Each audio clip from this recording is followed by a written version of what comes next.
Found a nice little area here. Lots of shade, lots of overgrowth. I'm going to use this smaller spinning rod that I have here.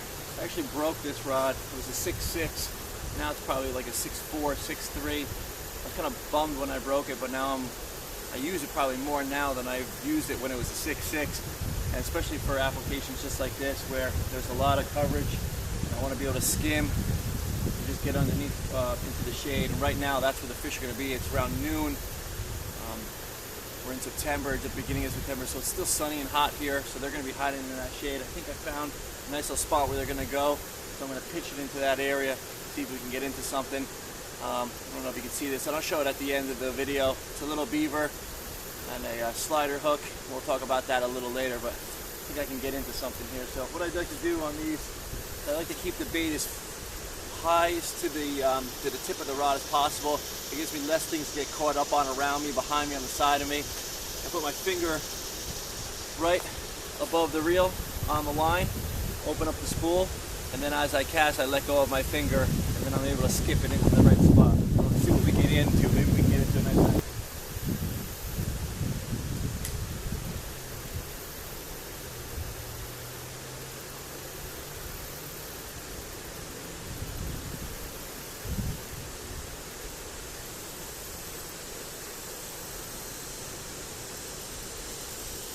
You can fish this rig a couple different ways. You kind of just pull it through like real slowly, like a spin bait. You can pull up on it, let it drop down.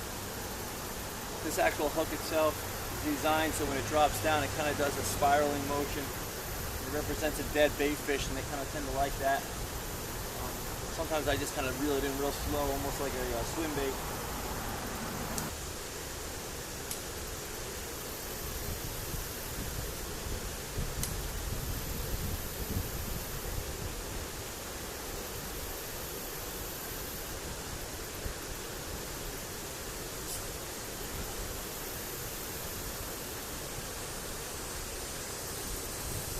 Go.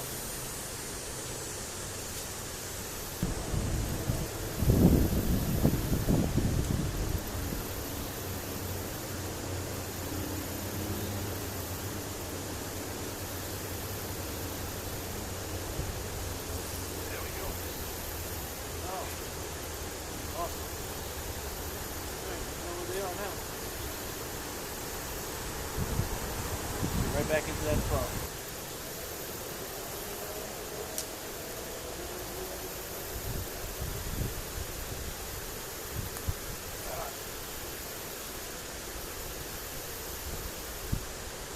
Like a real big one, but that's a nice one.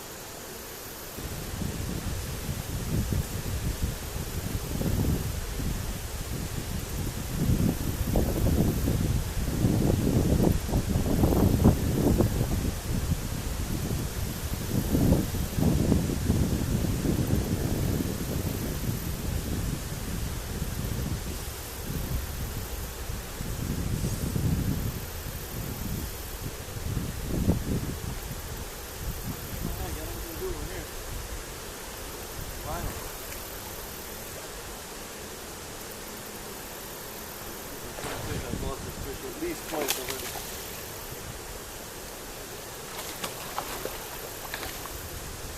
Maybe 3 pounds probably.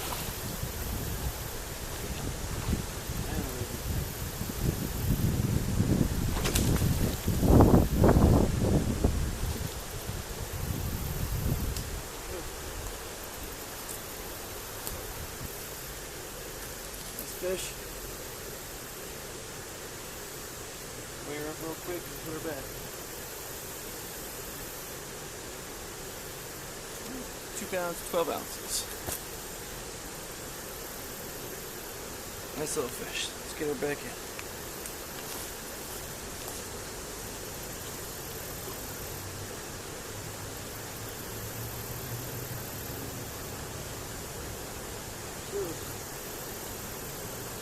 Took me a while to catch her.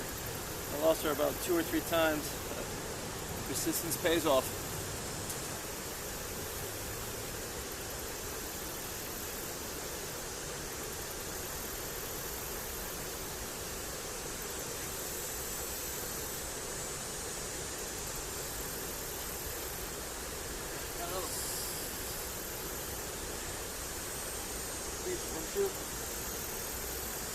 Man.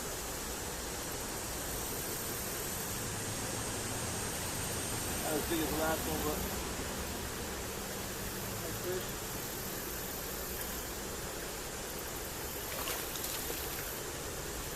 Right about a pound.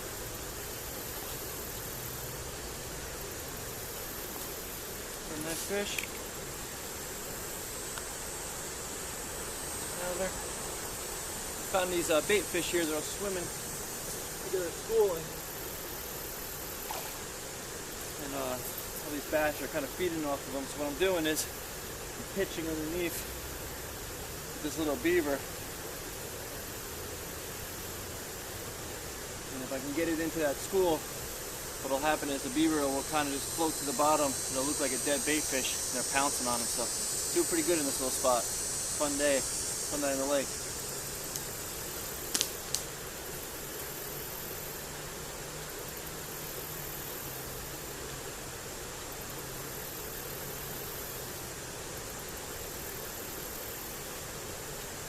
Just goes to show you don't need to be in a boat to catch nice fish.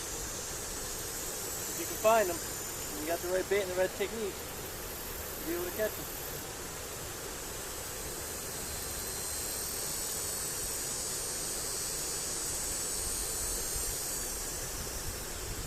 Fishing like this, it's all about your cast. If you can get that one nice cast, chances are you're going to catch them on the cast, right as it hits the water.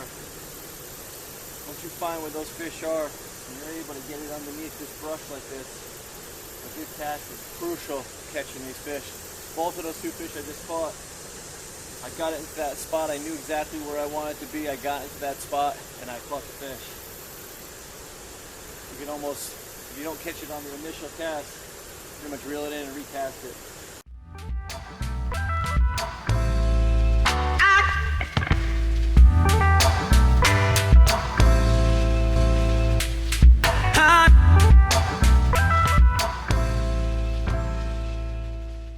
Well, that was fun. We caught a couple fish today, which is nice. Nothing huge, but you know, 2-pounders, 3-pounders all day long. I love it. It's great. It's amazing.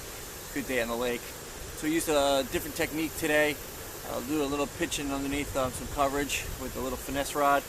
I'll put. We'll talk about the hooks and the setup of the hooks and the bait at the end of the video, and then I'll put some links in the bottom so you can see where you to get the equipment. Alright, so just a little recap on today. We had a nice day in the lake today. Caught a couple fish. Nothing too big, but we got into two decent sized fish. Used a finesse rig today, which is always fun because sometimes even the smaller ones feel a lot bigger. They put on a bigger fight when you're using these spinning rod and reels, and that's what we use today. This is a quantum setup. It's a quantum rod and a quantum reel. It's the KVD series. Nice rod and reel. I think the rod's a little bit older, but the reel's relatively new. This is my wife's rod and reel. It's a 6.6 medium fast tip, so it's a nice finesse rod. My wife likes to fish a lot of wacky stuff, so she uses this all the time. And we actually broke this a couple years ago. We went out fishing and slammed the back door, and the tip of the rod got broke in the door. So we were both pretty bummed out about it, but we were able to just take the top of it off, and I put a new eyelet on the top there.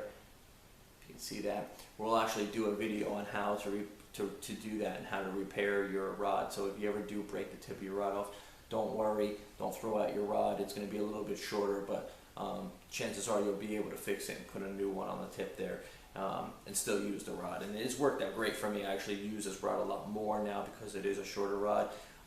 Fishing on the shore, which I do a lot, sometimes where I fish there's not a lot of area around me that's open. It's kind of, you know, I'm in the woods or I'm in bushes and I'm trying to get into the, you know, to the shore where I can to find these spots. So having a, you know, big bait caster or a 7-foot rod, you really can't cast and pitch into the places you wanted to. And today was a perfect example of that. Around me was a lot of foliage. I was kind of in the woods, and across from me in this little creek bed off the lake was a lot of overhang of trees, which was perfect because that's where the bass were hiding in the shadows caused by this overhang. So what I needed to do was just kind of pitch it only about 3 feet underneath these overhangs, and I knew that they were down in there.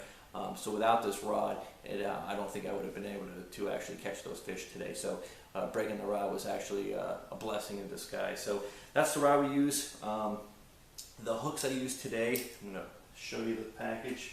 I get these at my local bait shop. I hope you can see that. Okay. There's a version of these on Tackle Warehouse as well. I'll try to find the link and put it into the description down low so you can look for these. These are awesome. Basically what they are these little like jig hooks, offset. You can see that. It's an 1/8 of an ounce. I use 1/16 ounce as well. Today I used the 1/8 ounce because of the wind. It was a little windy, so I used a little bit of heavier jig, and it's great. It's offset. So basically what you do is you rig it weedless, wacky style. These are the baits I use. These are Reaction Innovation. Love these. These are the 3.5s. They also make them in the 4.2, which are a little bit bigger. You can get these on Dick's. A lot of places has these, but they definitely have these on Tackle Warehouse as well. I find that the 4.2s are too big for this style of hook. So what I do with the 4.2s is I just Texas rig them with an offset hook and a bullet weight. But when I'm using these hooks, what I use is the smaller ones, and they fit on there absolutely perfect. They look the perfect size for the bait and the hook. So the way that you rig it, it's just like a Texas rig, weedless. You go down, okay, come out the bottom, 1/2 inch, pull the bait to the front. You have that little offset area. You twist the hook, okay. Then I mark where the hook and the bait line up, put my thumb there, and I bring the point of the hook through the bottom of the bait, and then out through the top. And then you can make it weedless as well, just like a Texas rig, where you pull it forward just slightly, and then you bury the tip of the hook inside of the plastic bait. And then also on these, you do have to break the tail to give it a little bit more action. But that's basically the rig that we use today. These hooks are great. I also, on these hooks, will use little mini lizards. Little zoom lizards work really well on here. Powerbait 4-inch finesse worms work really good on here. What happens is it hits the water, and after it hits the water, it spins down on a spiral, basically going down, and it basically triggers the bass to think that it's a dead bait fish. And that's basically what we were getting into today, is that I found this little school of bait fish, and I was able to skip it and pitch this beaver right into them. And while they swam away, one just kind of floated to the bottom, and the bass were just reacting on it and hammering it pretty good. So it was a fun day. So that was the setup, that was the rod, that was the reel, that was the bait, that was the hook. Hope you liked the video. We're gonna have a couple more to come. I'm gonna, like I said, I'll put the descriptions. I'll put as much as I can in the descriptions as far as links of what we used today. Definitely the bait and the hook if I can find it. And that was our video. So I hope you liked it. We're gonna do another one real soon. I'm trying to do one a week. This is the second one. So please subscribe, tell your friends, and we look forward to the next one. All right, thanks.